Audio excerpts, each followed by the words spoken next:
যে কাজ একদিনে হওয়ার কথা আমরা সেই কাজ বাংলাদেশে কয়েকদিনে করতে পারি না, এবং যখন আমরা অর্থ দিই বা পয়সা দিই তখন সেটা কয়েক ঘন্টার ভিতরে হয়ে যায় বা মুহূর্তেই হয়ে যায়।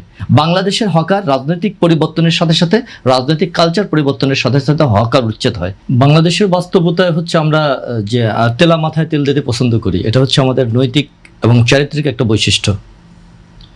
যে কারণে আমরা কোভিড পরবর্তী ভাই যে তথ্যটি দিলেন, কোভিড পরবর্তী সময় আমরা দেখেছি বাংলাদেশের যে শিল্প প্রতিষ্ঠানগুলো প্রণোদনা পেয়েছে সরকারি বিভিন্ন অংশ থেকে বা বিভিন্ন তহবিল থেকে, সেটা মাঝারি এবং উচ্চ শিল্প প্রতিষ্ঠানগুলো। কিন্তু আমরা দেখিনি কোনো ক্ষুদ্র ব্যবসায়ীকে। করোনা বা যে কোনো ভাইরাসের এগেইনস্টে ফাইট মানি ব্যাকট্রলের লেফট রাইট বা কোনো ক্ষুদ্র প্রতিষ্ঠানগুলোকে, অথবা যারা রাস্তার পাশে কাজ করছে তাদেরকে কোনো প্রণোদনা দিতে, বরঞ্চ আমরা দেখেছি তাদের উপর নির্যাতন এবং নানা ধরনের কর্মকাণ্ড।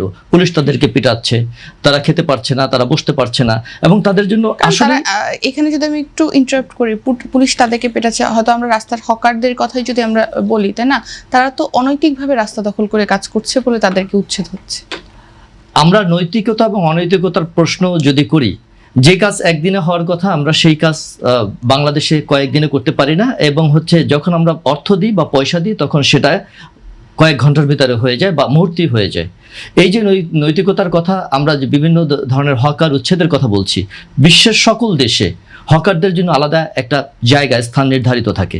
বাংলাদেশের হকার রাজনৈতিক পরিবর্তনের সাথে সাথে, রাজনৈতিক কালচার পরিবর্তনের সাথে সাথে হকার উচ্ছেদ হয়, এবং যার যেখানে প্রভাব বা যার যেখানে নিয়ামক শক্তি হিসাবে কাজ করে, সেখানে সেই হকাররা তাকে বিভিন্ন ধরনের প্রণোদনা, বিভিন্ন ধরনের অর্থ দিয়ে তারা সেখানে বসবাস করে এবং সেখানে ব্যবসা বাণিজ্য করে।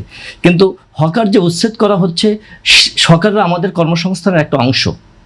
যে লোকটা আমাদের কর্মসংস্থানকে ত্বরান্বিত করছে, একজন হকারকে আমরা দেখছি যে সে তার ছেঁড়া প্যান্ট, পরনে শার্ট নাই, গেঞ্জি আছে, গামছা বাঁধা, কিন্তু তার আওতায় 3 থেকে 4 জন লোক বা শ্রমিক কাজ করে।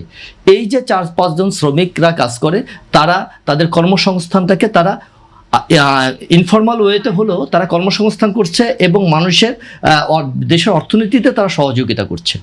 বাংলাদেশের 85% লোক ইনফর্মাল অর্থনীতির সাথে যুক্ত।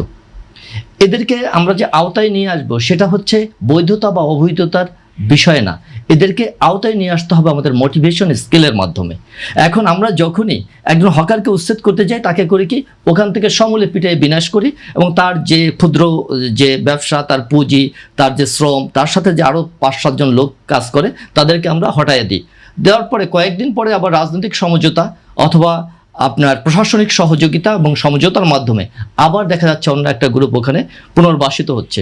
এতে অর্থনৈতিক দিক থেকে যেমন বিরূপ প্রতিক্রিয়া পড়ছে, তেমনি এই ইনফর্মাল সেক্টরকে বঞ্চিত, বৈষম্য এবং তাদেরকে নানামুখী নির্যাতন এবং নৈবর্তকের যে ভূমিকা, সেই ভূমিকায় রাষ্ট্র, রাজনীতি এবং প্রশাসন ঐক্যভূত হয়ে কাজ করছে। ফলশ্রুতিতে আমাদের এখন যেটা করণীয় এই বিপুল জনগোষ্ঠীকে একটা নির্দিষ্ট নিয়ন্ত্রণের মাধ্যমে এনে রাষ্ট্রের কাঠামোর ভিত্তিতে তাদেরকে কিছু সুবিধা প্রণয়নের মাধ্যমে তাদেরকে সরলীকরণে নিয়ে আসা এবং তাদেরকে ফর্মাল অর্থনীতির সাথে যুক্ত করা। কিন্তু ফর্মাল অর্থনীতির সাথে যুক্ত করতে হলেই এরা যে যুক্ত হবে বা সাথে সাথে চলে আসবে তা না। তারা আগে চিন্তা করবে, আসলে এই অর্থনীতির সাথে যুক্ত হলে আমি কি ভ্যাট অফিসারের প্রতিদিন ধমক খাবো? আমি কি ট্যাক্স অফিসারের বাড়ি গিয়ে আমার যা সম্পত্তি আছে সেইটা নিয়ে যাওয়ার জন্য আমাকে নানামুখী চাপ প্রয়োগ করবে?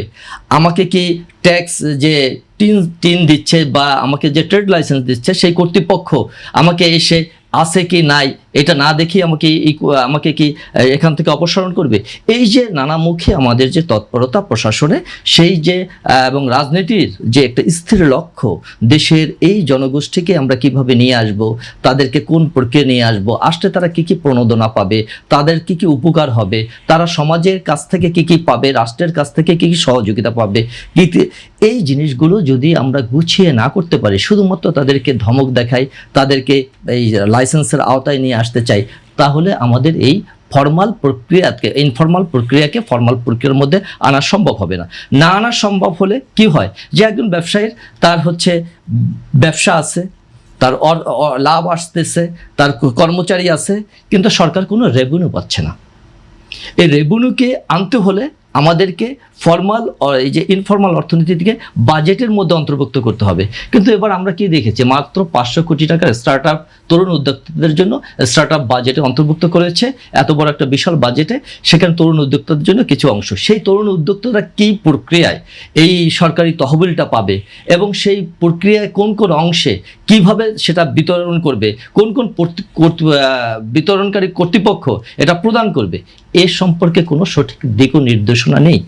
এই নির্দেশনাগুলো যদি সুস্পষ্টভাবে এবং নীতিগতভাবে এটা তৈরি করা না হয়, তাহলে আমাদের অর্থনীতিতে আমাদের যে বৈকল্য এবং আমাদের যে পশ্চাৎপদতা এটা থেকেই যাবে। আমি পাশাপাশি আর একটু বলছি যে জর্জিয়ার মতো একটি দেশ যেখানে এই ইনফর্মাল অর্থনীতিতে এবং ব্যাপকভাবে তারা হলে যে ছিল, আচ্ছন্ন ছিল, সে জর্জিয়া কিন্তু ডিজিটালাইজেশন করবার পরে এখন জর্জিয়া আর অর্থনীতি প্রায় 100% ফর্মাল অর্থনীতির মধ্যে